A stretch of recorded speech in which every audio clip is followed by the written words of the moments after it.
BD news অ্যালার্টের আরও একটি সংবাদ সংযোগে আপনাদেরকে স্বাগত। হঠাৎ ভারতে নামল F-35 যুদ্ধ বিমান, ঘটনা কি? বর্তমানে ইরান ইসরায়েল পাল্টাপাল্টি হামলা চলছে। এই দুই শক্তিশালী পক্ষের সংঘাত ঘিরে মধ্যপ্রাচ্যের সর্বাত্মক যুদ্ধ ছড়ানোর আশঙ্কাও প্রবল হচ্ছে। এ সময়ে ইরান তাদের ওপর হামলা চালানোর জন্য ইসরায়েলের মিত্র যুক্তরাষ্ট্রকে দায়ী করছে। একই সঙ্গে ইরানকে সাহায্যের জন্য রাশিয়া এবং চায়না যুক্ত হওয়ার খবরও উড়িয়ে দিচ্ছে না মিডিয়াগুলো। এমন একটি পরিস্থিতিতে যুক্তরাষ্ট্রের প্রতিরক্ষা ঠিকাদার লকহিড মার্টিন পরিচালিত F-35 যুদ্ধবিমান ভারতে নেমেছে। এই ঘটনাকে কেউ মেলাচ্ছে ইরান ইসরায়েল যুদ্ধের সঙ্গে, আবার কেউ কেউ ভারত পাকিস্তানের উত্তেজনার সঙ্গে মেলানোর চেষ্টা করছে।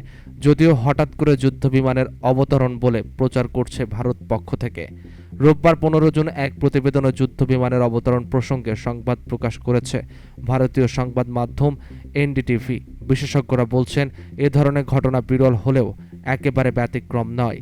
F-35B সংস্করণটি বিশেষভাবে ডিজাইন করা হয়েছে ছোট রানওয়ে থেকে উড্ডয়ন ও উলম্বভাবে অবতরণের জন্য। এতে ক্যারিয়ারে অবতরণের জন্য ক্যাটাপল্ট সিস্টেমের প্রয়োজন হয় না। F-35 যুদ্ধবিমানটি বিশ্বের অন্যতম উন্নত মাল্টিরোল যুদ্ধবিমান হিসেবে পরিচিত। এটির স্টেলথ প্রযুক্তি, ইলেকট্রনিক যুদ্ধ ব্যবস্থা ও উন্নত তথ্য শেয়ারিং ক্ষমতা যুক্তরাষ্ট্র, যুক্তরাজ্য, ইসরায়েল এবং ন্যাটো জোটের আধুনিক বিমান কৌশলের অন্যতম মূল স্তম্ভ।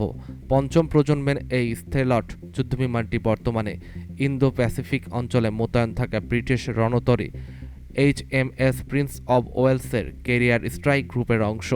সম্প্রতি এটি ভারতীয় নৌবাহিনীর সঙ্গে যৌথ সামগ্রিক মহড়াও শেষ করেছে। অত্যাধুনিক F-35 যুদ্ধবিমানটি যুক্তরাজ্যের বিমান বাহিনীর এবং আকাশে উড়তে উড়তে গভীর রাতে ভারতের দক্ষিণাঞ্চলীয় রাজ্যে কেরালায় একটি বিমানবন্দরে অবতরণ করে। সংবাদ মাধ্যমটি বলছে, F-35B লাইটনিং 2 যুদ্ধবিমান ভারতের কেরালার তিম্বুবন্তনপুর আন্তর্জাতিক বিমানবন্দরে শনিবার গভীর রাতে জরুরি অবতরণ করেছে। ভারত মহাসাগরের ওপর এটি রুটিন মেশিনের সময় এটি জ্বালানো সংকটে পড়ে এবং এরপরই জরুরি অবতরণ করে সেটি। প্রথমে কেন যুদ্ধবিমানটি নিজ রণতরী প্রিন্স অব ওয়েলসে ফিরে যেতে পারেনি তা এখনও নিশ্চিত নয়।